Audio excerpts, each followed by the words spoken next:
Hello friends and welcome back to एडुबूस्ट।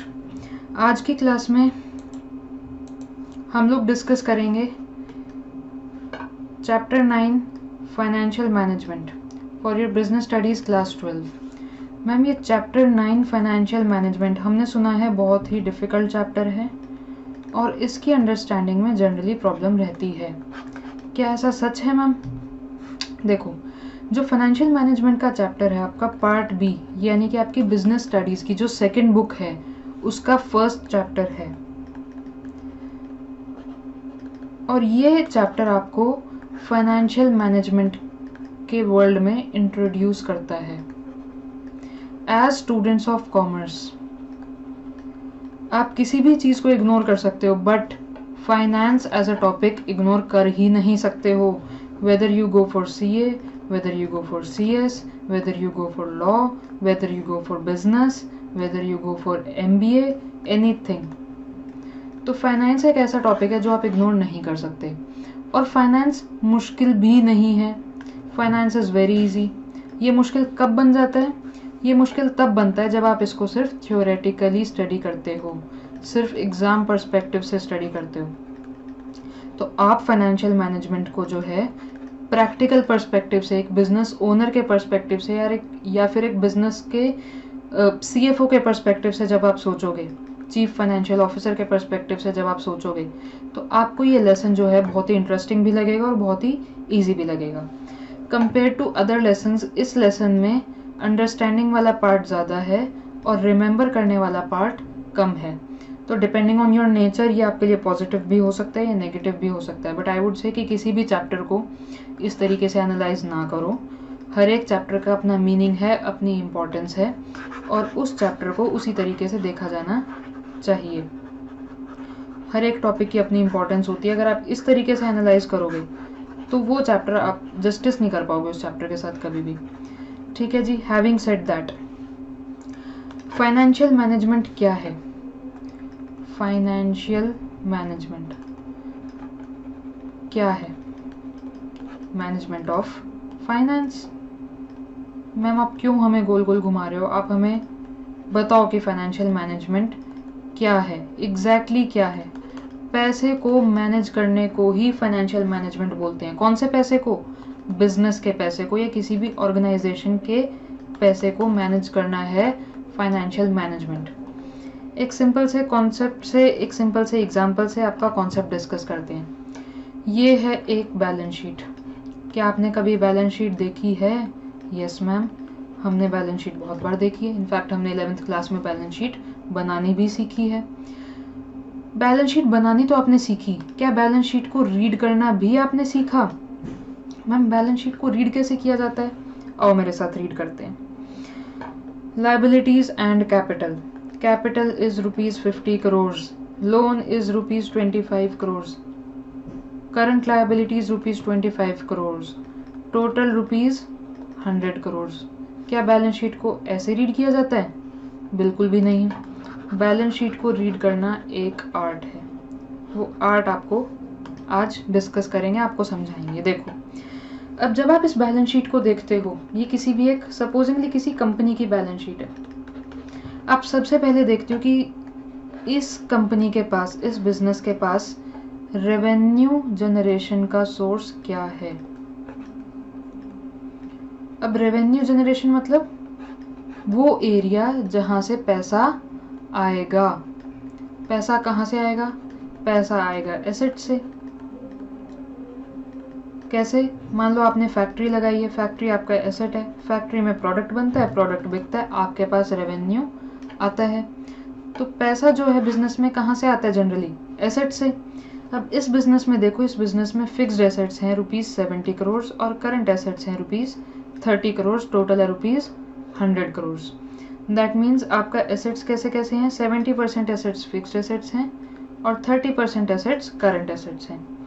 Balance sheet का size हो गया 100 करोड़ रुपए, 100 करोड़ रुपीज़। अब आप ये देखोगे कि ये 100 करोड़ के एसेट्स आए कैसे कैसे। इस 100 करोड़ का जो पैसा है वो कहाँ से आया? इसका पैसा आया कैपिटल से 50 करोड़, लोन से 25 करोड़, यानी कि 50% of the funds are from owners funds. and 25% financing is through borrowed funds. ये ओनर्स का पैसा है और ये मार्केट से लिया हुआ पैसा है, ये बैंक से या फाइनेंशियल इंस्टीट्यूशन से लिया हुआ पैसा है, and remaining 25% is current liabilities. This is how we read a balance sheet, कि बैलेंस शीट में रेवेन्यू जनरेटिंग एसेट्स कितने हैं और वो एसेट्स फाइनेंस कैसे हुए हैं. ठीक है जी, ये बेसिक बात आपको समझ में आई. इसी को रीड करने का एक डिफरेंट वे भी हो सकता है. मैम वो डिफरेंट वे क्या है? आप इसमें कहोगे कि 70 करोड़ के फिक्स्ड एसेट्स हैं एंड 5 करोड़ की वर्किंग कैपिटल है. मैम ये वर्किंग कैपिटल क्या होता है? वर्किंग कैपिटल आपका वो पैसा है जो आप बिजनेस को डे टू डे रन करने के लिए यूज़ करते हो. वो कैसे मैम? जब आप कोई भी बिजनेस रन करते हो, मान लो आपका ट्रेडिंग का बिजनेस है, तो आपके पास कुछ कैश इन हैंड रहता है, आपके पास कुछ स्टॉक होता है, बिल्कुल होता है मैम, आपके पास कुछ डेटर्स होते हैं, कुछ क्रेडिटर्स होते हैं. तो इन सब लोगों का मिलाकर, यानी कि करंट एसेट्स में से करंट लायबिलिटीज़ को रिड्यूस करके जो आता है वो है आपका वर्किंग कैपिटल. ये वो पैसा है जो आपके बिजनेस में डे टू डे रनिंग के लिए लगा हुआ है. एक होती है आपकी फिक्स्ड कैपिटल. फिक्स्ड कैपिटल कौन सी है? फिक्स्ड कैपिटल है आपकी ये. और एक है वर्किंग कैपिटल जो है current assets minus current liabilities. तो बैलेंस शीट को रीड करने का डिफरेंट वे क्या हुआ? 70 करोड़ के फिक्स्ड एसेट्स या फिक्स्ड कैपिटल एंड 5 करोड़ की वर्किंग कैपिटल. और ये 75 करोड़ कहाँ से आया? 50 करोड़ कैपिटल से एंड 25 करोड़ लोन से, यानी कि 2/3 आपका आया ओनर्स फंड्स. अब करंट लायबिलिटीज हम कंसिडर नहीं कर रहे क्योंकि वो वर्किंग कैपिटल में इंक्लूडेड है, तो ये दोनों चीज़ें क्रॉस आउट हो गई हैं. तो 2/3 हो गया आपका ओनर्स फंड्स एंड 1/3 हो गया बोरोड फंड्स. अब आपने कुछ ऐसी टर्म्स सुनी होंगी, बड़ों को बात करते सुना होगा या कोई न्यूज़ चैनल जब सुना होगा ना, तो कुछ ऐसी टर्म्स सुनी होंगी जैसे financial planning, capital structure, risk, profitability. ये सारी टर्म्स आप अभी समझ चुके हो. कैसे? देखो,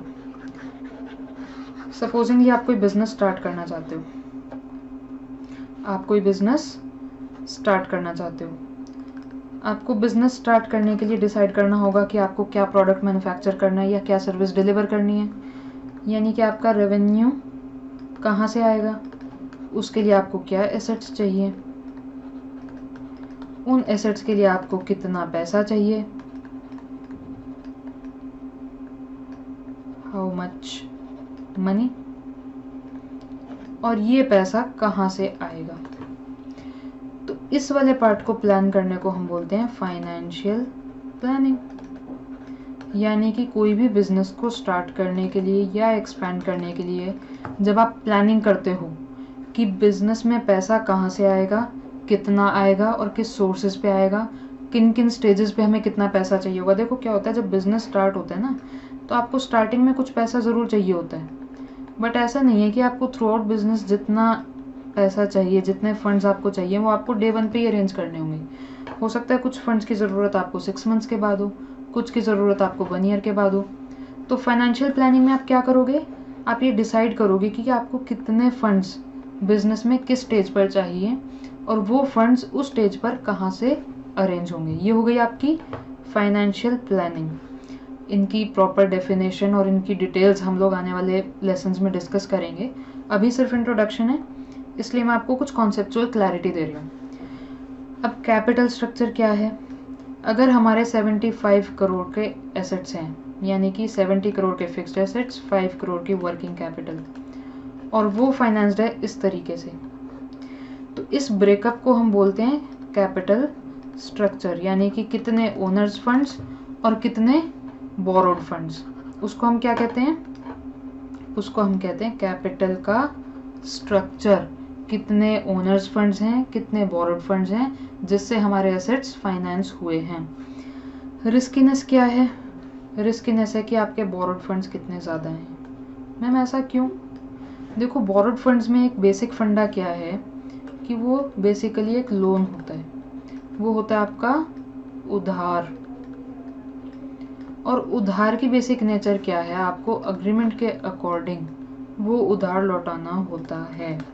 अगर आप वो उधार लौटा नहीं पाते हैं तो आपका जो लेंडर है वो अलग तरीके की ऑप्शंस एक्सरसाइज कर सकता है, जिसमें से एक ऑप्शन ये भी है कि वो आपके बिजनेस की लिक्विडेशन रिक्वेस्ट कर दे, यानी कि आपके बिजनेस का क्लोजर भी रिक्वेस्ट कर सकते हैं वो। तो इस वजह से बोरोड फंड्स को जनरली ज़्यादा रिस्की माना जाता है, क्योंकि आप बोरोड फंड्स अगर लेते हो और वो बोरोड फंड्स आपने जिन एसेट्स में लगाए और उन एसेट से उतना रिटर्न नहीं आ पाया, तो आपका बिजनेस क्लोजर की स्टेज पर आ सकता है। जैसे आपने 12% रेट ऑफ इंटरेस्ट पे एक लोन लिया, ये सोचकर कि आप इस लोन के फंड्स कुछ एसेट्स में लगाओगे और वो एसेट्स आपको 20% का रिटर्न देंगे, तो आप 12% इंटरेस्ट दे दोगे और 8% आपका प्रॉफिट में बच जाएगा। बट हुआ क्या, इन एसेट्स ने सिर्फ 10% रिटर्न दिया।